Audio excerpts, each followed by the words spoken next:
JE a constaté qu'il n'y a en effet pas de limite à la contrefaçon à New York. Accompagnés d'une complice et munis d'une caméra cachée, nous nous faisons passer pour un couple de touristes. Les vendeurs de contrefaçon se cachent parfois à peine. Regardez celui-ci. Son étalage ne contient pas de montre de marque. Les copies se retrouvent sur un second étalage en bas, dissimulées sous un drap noir qu'il a relevé pour nous offrir des fausses Cartier à 40 $.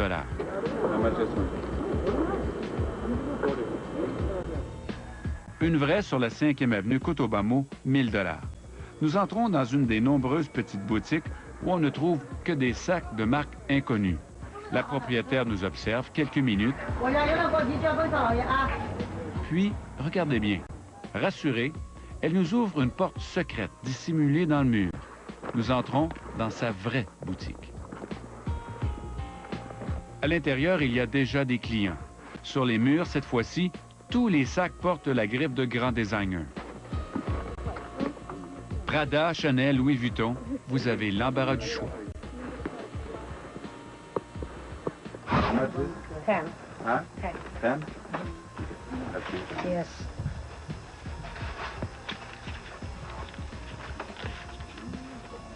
Will you better?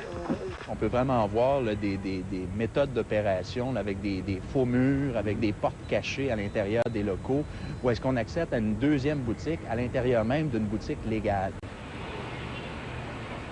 L'enquêteur privé Claude Sarrazin est celui qui a mis au jour le vaste réseau de contrefaçon des parfums Lise Wattier au Québec. Aussitôt qu'on rentre à l'intérieur, on peut voir, il y a des caméras de surveillance, puis on a des gens, des femmes, toujours des femmes, qui sont là. Et puis, on parle d'une personne qui avait peut-être 5 000 $ en argent comptant sur elle, là, qui ne semble pas être achalée, puis ne semble pas être inquiétée par le vol ou quoi que ce soit. Fait que donc, c'est très structuré, c'est très contrôlé. Il y a énormément de marchandises. On trouve de tout sur Canal.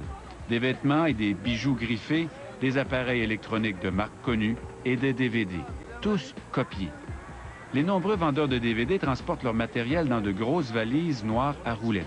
Leur collection impressionnante comprend tous les films les plus populaires encore en salle. Pour 10 $, nous achetons 2 films qui viennent pourtant tout juste de sortir en salle. Assez de bruit quand même. Les affaires sont bonnes en effet. Ce Béninois arrivé à New York il y a 4 ans vend 500 DVD par week-end. À 5 $ l'unité, ça fait des revenus de 2500 $ en 2 jours. On voit beaucoup de touristes ici. La police? Du Canada, d'autres viennent d'Europe. La structure semble avoir une certaine hiérarchie, d'après ce qu'on a pu constater dans nos visites depuis hier.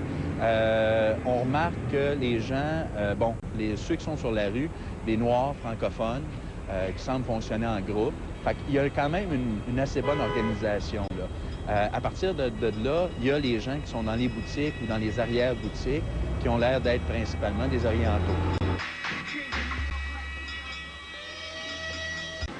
Les vendeurs sur Canal se montrent beaucoup moins timides lorsqu'ils se croient à l'abri des regards. Cet homme, à qui nous demandons des sacs à main Prada, nous amène sur une petite rue derrière sa boutique. Il nous fait descendre au sous-sol, traverser un corridor sombre et pénétrer dans une large pièce, une vraie caverne d'Ali Baba. C'est la plus grosse boutique de produits contrefaits que nous avons vue.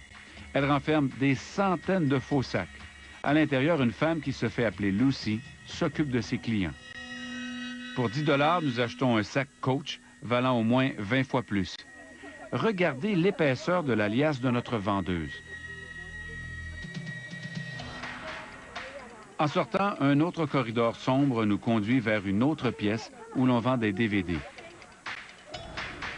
Juste en face de l'entrée secrète, un véhicule de police. Il y restera garé toute la journée sans que les vendeurs de faux ne soient inquiétés.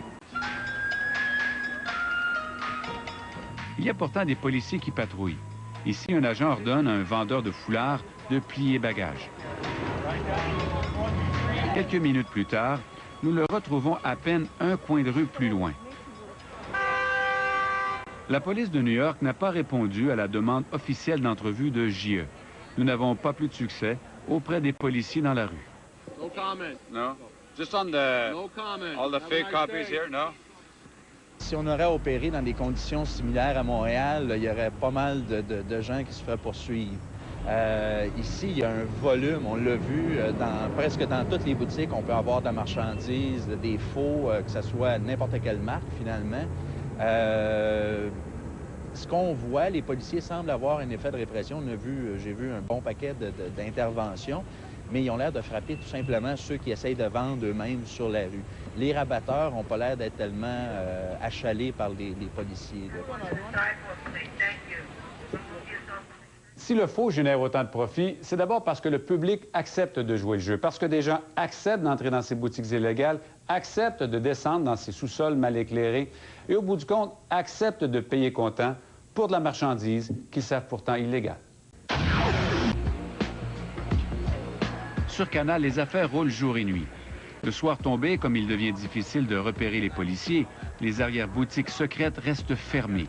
Les vendeurs de faux doivent modifier leur méthode.